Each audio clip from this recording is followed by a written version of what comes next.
जो लोग B2B business to business sell करते हैं उनके लिए B2C से सेल करना थोड़ा सा डिफरेंट होता है।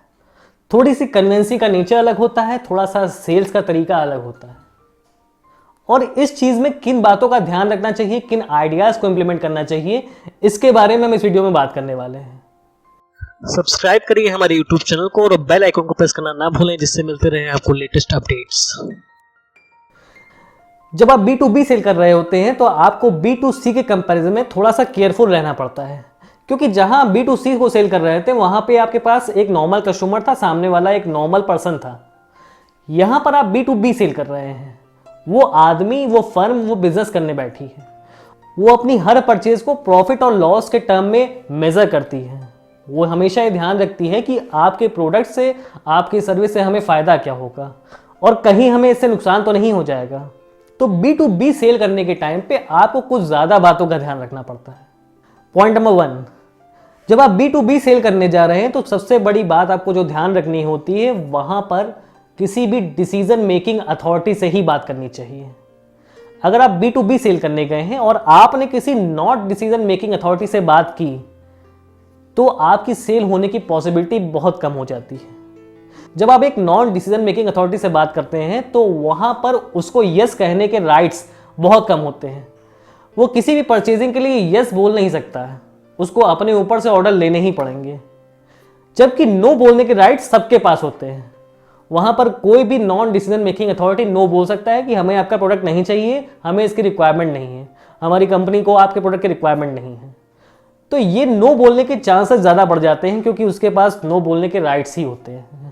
यस बोलने के राइट्स मोस्टली कंपनीज के ओनर्स को या CEO को होते हैं। तो आपको कोशिश करनी चाहिए कि आप इन डिसीजन मेकिंग अथॉरिटी से ही बात करें और in non decision making authorities को अवॉइड करें। एक एग्जांपल लेके चलते हैं। आप अपना प्रोडक्ट लेके गए कंपनी के पास कि हमारा प्रोडक्ट परचेज कर लीजिए। वहां पर आपको एक परचेज मैनेजर के सामने बैठा दिया गया। ये ऑब्वियस सी बात है, ये आदमी ओनर की तरह समझदार नहीं होगा, कंपनी के CEO की तरह समझदार नहीं होगा। ये एक बेसिक सा आदमी होगा जिसकी थिंकिंग बेसिक होगी। वो पूरी तरह ये नहीं समझ पाएगा कि आपके प्रोडक्ट से, आपकी सर्विस से कंपनी को क्या फ़ायदा होने वाला है। हालांकि इस तरह के लोगों के सामने आप as a sales person comfortable feel करेंगे, क्योंकि वो उतना एजुकेटेड, उतना क्वालिफाइड आदमी नहीं होगा।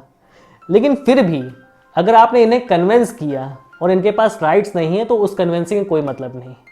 तो इसकी जगह पे ट्राई करिए कि डिसीजन मेकिंग अथॉरिटी से बात करिए, क्योंकि उनके पास ये राइट्स होते हैं कि आपको यस बोल सकें, आपके प्रोडक्ट में इन्वेस्ट कर सकें, आपके सर्विस में इन्वेस्ट कर सकें। दूसरी बात आती है कि प्रॉब्लम्स को आइडेंटिफाई करना आपको आना चाहिए। जब आप B2C सेल करने जाते हैं तो वहां पर कस्टमर की प्रॉब्लम्स कम होती हैं और कस्टमर की लग्जरी ज़्यादा होती है। लेकिन जब आप B2B सेल करने जाते हैं तो वहां पर बिजनेस की प्रॉब्लम्स होती हैं जो आप सॉल्व करने जाते हैं। तो यहां पर आपको उस बिजनेस की प्रॉब्लम पता होनी चाहिए जो आप सॉल्व करने गए हैं।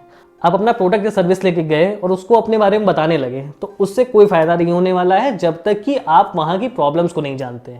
और जब आप एक बिजनेसमैन को सेल करने जाते हैं तो हर चीज को वो अपनी प्रॉब्लम से रिलेट करता है। उसके बिजनेस में कई तरह की प्रॉब्लम्स होती हैं, वो कई तरह से प्रॉफिट जनरेट करना चाहता है। और जब आप सामने वाले को एग्जैक्टली ये बताते हैं कि हाँ, आपकी ये प्रॉब्लम इस तरह से हम सॉल्व करेंगे, आपके प्रॉफिट जनरेशन को इस तरह से हम इम्प्लीमेंट करेंगे, तब सामने वाला आपकी बातों में इंटरेस्टेड होता है, तब सामने वाला आपका प्रोडक्ट लेने के लिए इंटरेस्टेड होता है। तो कोशिश करिए इस बिजनेस की प्रॉब्लम सारी आइडेंटिफाई करिए, उनके बारे में रिसर्च करिए और ये देखिए, ये ध्यान रखिए कि आपका प्रोडक्ट या सर्विस इनकी प्रॉब्लम्स कैसे सॉल्व करने वाला है। एक एग्जाम्पल लेके चलते हैं। आप सामने वाले बिजनेस को एक सॉफ्टवेयर सेल करने गए जो कि पेमेंट का फॉलोअप करता था। वो ये बताता था कि किस कस्टमर से कब पेमेंट आने वाला है और किस कस्टमर का पेमेंट कितना डिले हो गया। अब आप अपने सॉफ्टवेयर के बारे में लोगों को बताने लगे, उसके फीचर्स गिनाने लगे कि उसमें ये फीचर्स हैं, तो इसका पर्पस उस कस्टमर के लिए नहीं है। आपको पहले ये आइडेंटिफाई करना होगा सामने वाले बिजनेसमैन के पास आप गए हैं तो उसकी प्रॉब्लम कहाँ है, वो किस तरह से पेमेंट का फॉलोअप नहीं कर पा रहा है और कितना पैसा उस पेमेंट फॉलोअप ना होने की वजह से उसका फंसा हुआ है।